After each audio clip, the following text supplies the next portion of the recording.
Bonjour, bonjour. Alors, c'est vrai que j'ai ma chaîne YouTube depuis quelque temps, car j'étais vendeuse unique et puis j'ai complètement laissé tomber. Je voyais plus tellement d'intérêt de garder cette chaîne active. Bon, je l'ai laissée, mais j'ai rien mis comme contenu. Et puis depuis quelque temps, je suis en arrêt de travail, donc pour pas mal de problèmes psychologiques.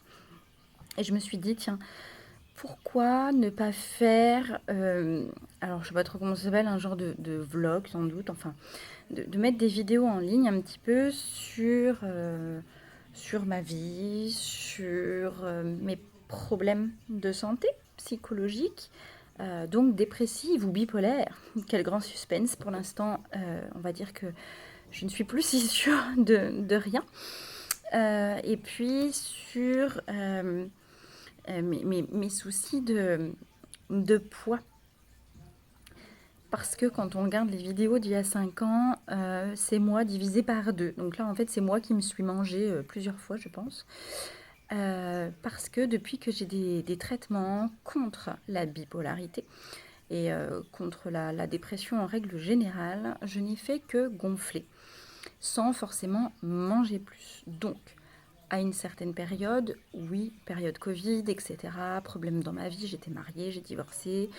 Euh, Là, on peut dire que oui, je me suis laissée aller à manger extrêmement sucré. J'ai des appels au sucre, c'est une catastrophe.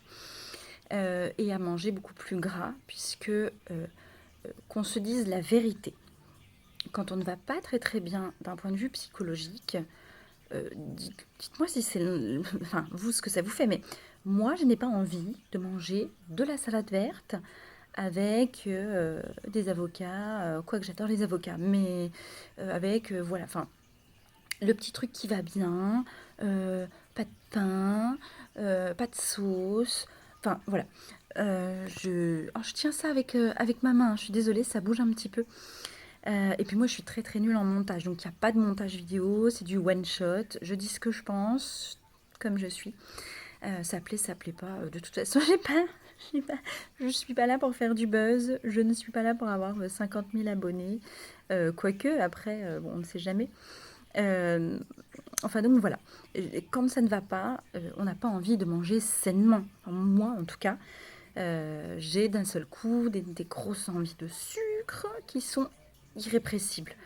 Et bah, je vais me jeter sur un paquet de gâteaux des enfants, je vais manger le paquet complet. Alors je sais qu'il ne faut pas. Et puis je sais qu'il vaudrait mieux manger doucement, boire quelque chose avec, laisser le temps en fait à mon estomac de se remplir et de pouvoir dire ça y est, tu as atteint ta quantité, tu n'as plus besoin de manger. Or, eh ben, tant que j'ai pas cette sensation de satiété et qui n'arrive donc absolument pas rapidement, eh ben, je me remplis. Quelque part, euh, on peut dire qu'on mange ses émotions. Alors je sais qu'on en entend beaucoup parler en ce moment, mais c'est vrai, on n'est pas bien, hop, on va avaler un truc. Euh, on se sent fatigué, hop, on va avaler un truc. On a quelque chose qui vient de nous toucher émotionnellement, on va remanger quelque chose. Donc, j'ai un parcours, je ne sais même pas en fait par où commencer. Je suis dépressive depuis l'âge de 16 ans. Alors ça, c'est vrai que c'est difficile d'en parler comme ça, mais donc suite à un viol, euh, la dépression a commencé. Euh, ça ne s'est pas forcément arrangé par la suite, parce que déjà, il fallait pas en parler. Bref, ça a été caché très très longtemps. Je n'ai pas porté plainte. Voilà. Et puis, bah, du coup, je suis restée dans un espèce de cercle vicieux qui fait que je n'ai attiré à moi que des personnes néfastes et négatives. Donc, j'ai eu de nouveau ce genre de problème quand j'ai été un peu plus âgée, vers 20 ans. J'ai été battue par certains de mes conjoints. Alors je dis conjoint, j'étais jeune, je sais pas si c'est vraiment le terme conjoint. C'est bizarre avec la lumière, on dirait que c'est hyper noir et pas bien flouté, alors que quand c'est de près, c'est moins foncé et enfin si c'est foncé, mais c'est plus flouté. Donc je retourne à ce que je disais. Donc voilà, bref, j'ai brisé des cercles, j'ai pas eu un vrai suivi pendant longtemps, tentative de suicide, etc. Bon, On va repartir, sinon, voilà. Bon, je suis maman de 2 enfants, Mélan, mon grand garçon qui aura bientôt 14 ans, Eden, mon plus jeune garçon, qui aura bientôt 8 ans, qui est, autiste malheureusement. Mais ça va, un autisme, plutôt faible. Il est dans une école tout à fait normale. C'est un très, très bon élève. Mais tout ça pour dire que, il y a une espèce de charge mentale quand même qui s'est mise là-dessus. J'ai été mariée, j'ai aimé la personne avec qui j'ai été mariée, mais ça faisait quelques années, d'ailleurs même avant de rencontrer mon mari, que je pensais finalement aimer les femmes. Et il s'est avéré que c'est le cas et qu'aujourd'hui je vis euh, avec la femme que j'ai rencontrée il y a maintenant 9 ans. On vit ensemble depuis 2 ans et voilà, je pense que tout ça m'a fait du bien. Reste que quand on a des problèmes psychologiques, même si on va mieux, voilà, il y a des hauts et des bas. Jusqu'ici, je suis traitée depuis 2016, ouais, depuis juillet 2016. J'ai été suivie par une psychologue, donc déjà dans les rapports à l'enfant, parce que c'était difficile pour moi de créer des liens avec Eden qui n'était pas toujours réceptif. Euh, et puis donc sous traitement. Voilà, donc sous traitement continu depuis 2016.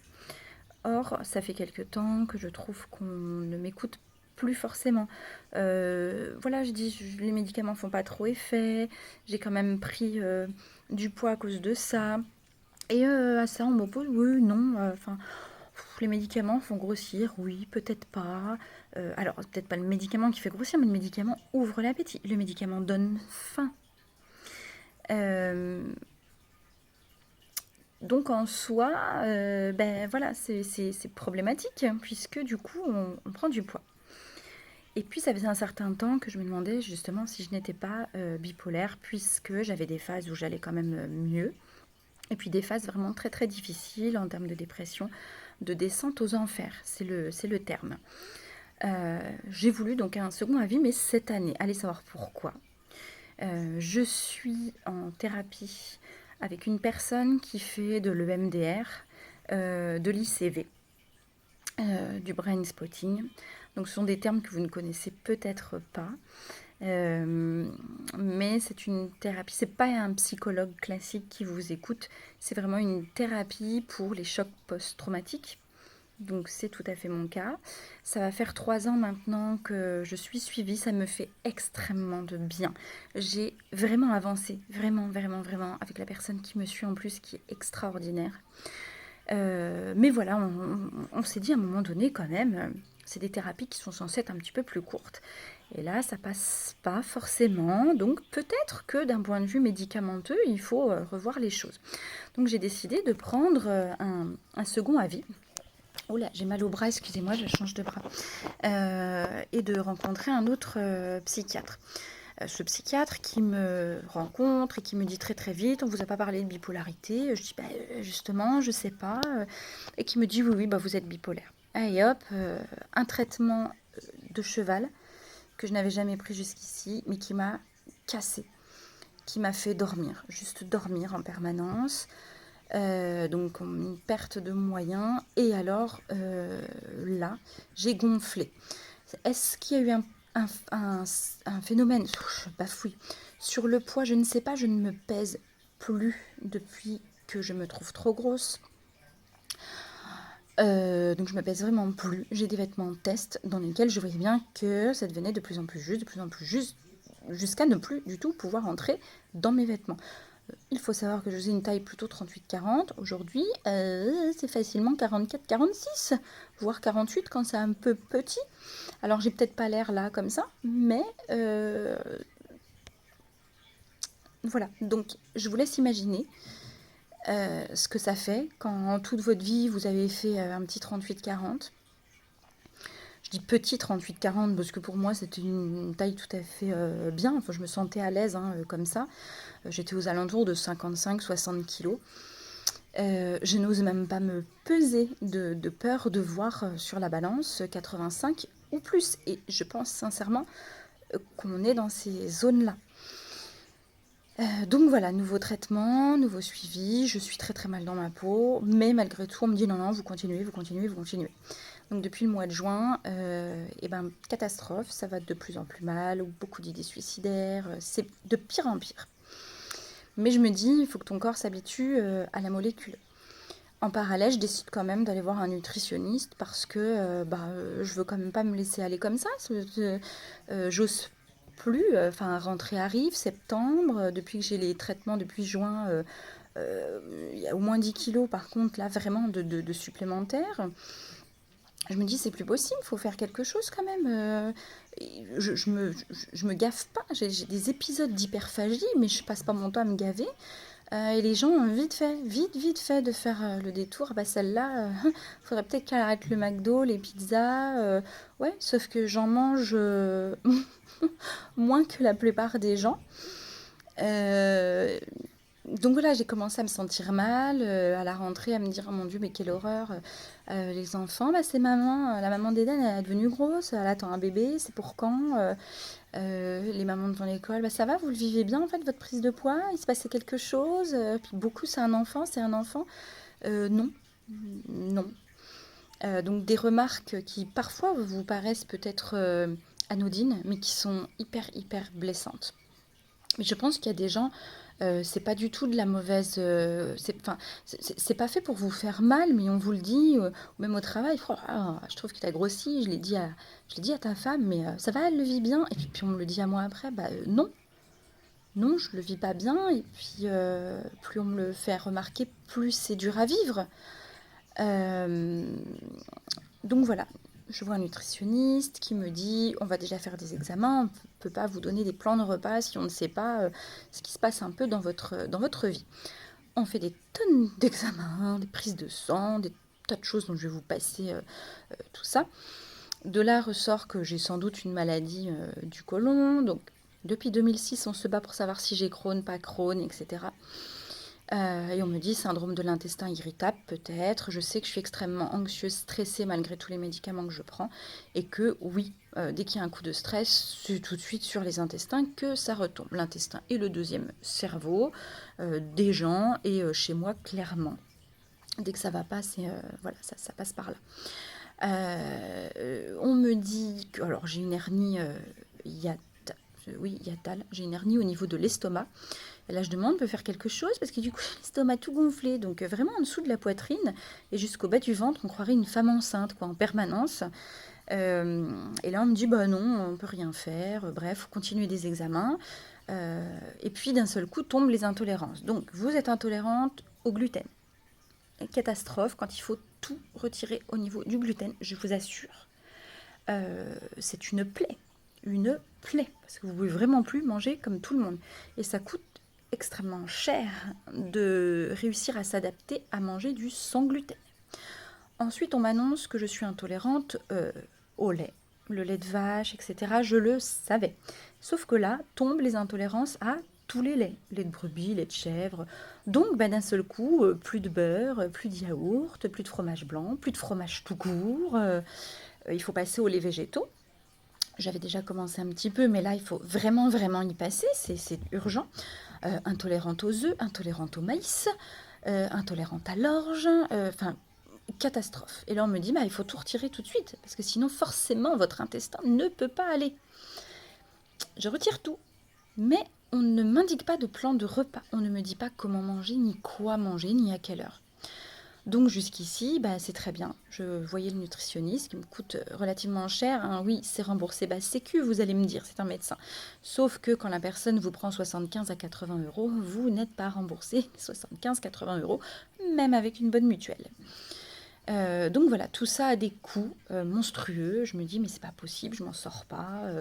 Le compte en banque descend, le moral descend, les enfants voient que ça ne va pas, je les supporte de moins en moins. Enfin bon, bref, le cercle vraiment vicieux.